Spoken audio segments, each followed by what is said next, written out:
Many of my patients tell me that various medical or healthcare professionals have dismissed their diagnosis of fibromyalgia either through a lack of understanding about it or even to the extreme that they do not believe it's even a real condition at all. When I first started working as a musculoskeletal physiotherapist in 2017, I hadn't even heard of fibromyalgia, and many of my more senior colleagues could not provide me with any further understanding about this condition, how to diagnose it, and what can be done to help it. I therefore took understanding fibromyalgia into my own hands, and with a lot of reading and help from some other chronic pain specialists, I'm now more confident I can help my own patients with fibromyalgia make more sense of the condition, helping them move forward and begin living the life they want to lead. So in this video, I'm going to let you know why fibromyalgia is still so poorly understood by the general public and healthcare professionals, even in 2023, and how I've had to challenge my own knowledge of the condition over the past 6 years to get a better understanding of it. Hey friends, Mahin here. One of the most difficult but common questions that I get when delivering training to healthcare professionals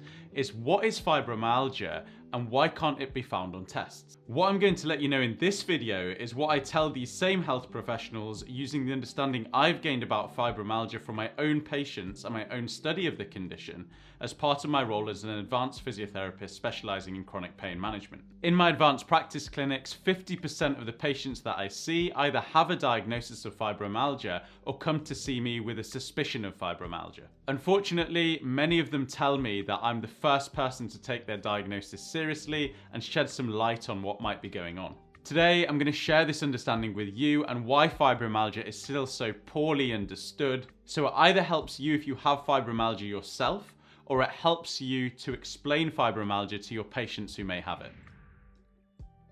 Fibromyalgia is a chronic pain condition characterized by widespread pain, fatigue, and difficulty concentrating, and it's multifactorial with neurophysiological, immunological, and cognitive elements. Fibromyalgia may present with multiple symptoms over time, such as IBS, headaches, abdominal or pelvic pain. And the pain that people present with is usually out of proportion to what may be expected. And this can tie in a little bit with central sensitization, where certain stimulus provides or triggers more pain than we would expect. And even things like bright lights, loud sounds, or certain smells can trigger the pain as well. Fibromyalgia also responds poorly to conventional treatments like medications and injections, and I'm going to speak about why this is in a little moment. But the condition is best managed with an individualized multi-element support plan, which might include input from various professionals like pain consultants, physiotherapists, psychologists, nurses, or occupational therapists. I've done 2 previous videos on explaining fibromyalgia further and how to diagnose it in clinic that I'll leave a link to in the description below, so check out both of those if you haven't already. So, why is fibromyalgia so poorly understood? So there are 3 types of pain that I usually come across in my pain clinic and also in our musculoskeletal clinics as well. The 3 types of pain are nociceptive pain, neuropathic pain, and nociplastic pain. And I've done a previous video explaining these different 3 types of pain that I'll leave a link to in the description below as well. But as a brief overview to these 3 types of pain, nociceptive pain is caused by potentially harmful stimulus, which activates nociceptors that lie within our muscles, our joints, and our skin. An example of nociceptive pain is osteoarthritis, and nociceptive pain may be alleviated by conventional treatments such as medicines, surgeries, or injections. Neuropathic pain is caused by a lesion, a damage, or disease directly affecting the body's nerves, for example, carpal tunnel syndrome or a disc prolapse causing sciatica. These may sometimes be alleviated by conventional treatments like medications or surgeries, but it's important to note here that the longer this type of pain has gone on for, the less effective these conventional types of treatments are. And finally, nociplastic pain, which is the type of pain that fibromyalgia is, and the one that we've learnt the most about in the past 10 to 15 years, is caused by a disturbance in peripheral and/or central nervous system pain processing. And conventional treatments like medications, injections, and surgery do not work for this type of pain. As I've mentioned on this channel before, pain does not mean damage, and it's quite common for someone to be experiencing a lot of pain without a clear explanation of this pain from a scan or any test. An example of this is lower back pain, where actually 90% of lower back pain the cause will not be found on an MRI scan. This moves away from our old biomedical knowledge of pain, where we thought that, someone had pain, there'd be an injury, we'd do a scan to find the damage, and that would be the cause of pain. We now know that pain is multifactorial, and there are lots and lots of different factors that lead to pain, whether this is stuff that has happened earlier on in someone's life, or whether this is kind of stress that's happening within the moment. There are multiple factors that might be leading to pain. But in short, pain is our protector, and its role is there to tell us when something is wrong. Now, pain responds to anything the body sees as threatening, whether it's physical injuries, whether it's stress, poor sleep, lifestyle changes, any previous trauma that someone's been through.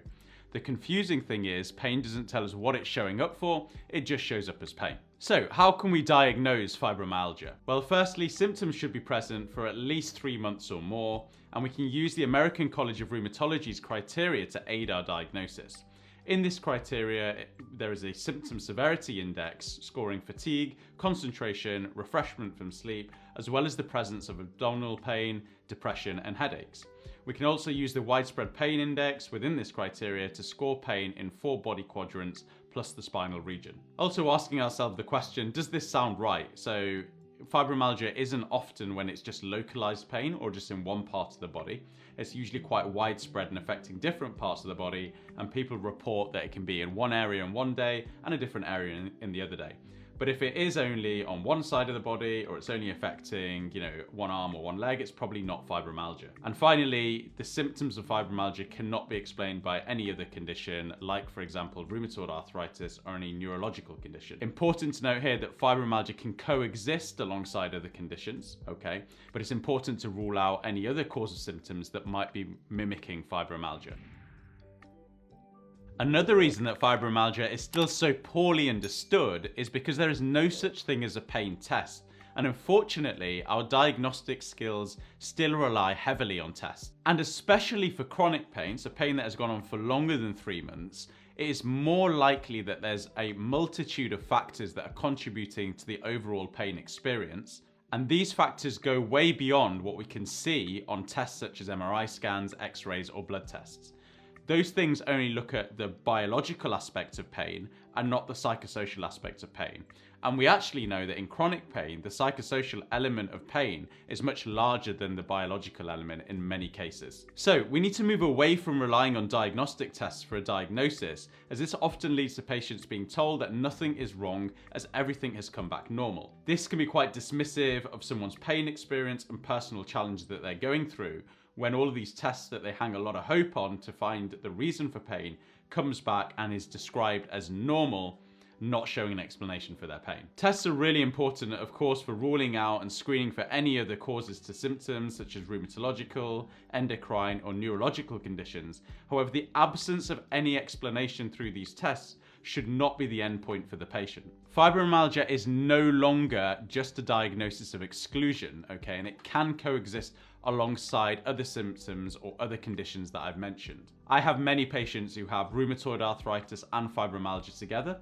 I've got 2 patients at the moment that have MS and fibromyalgia at the same time.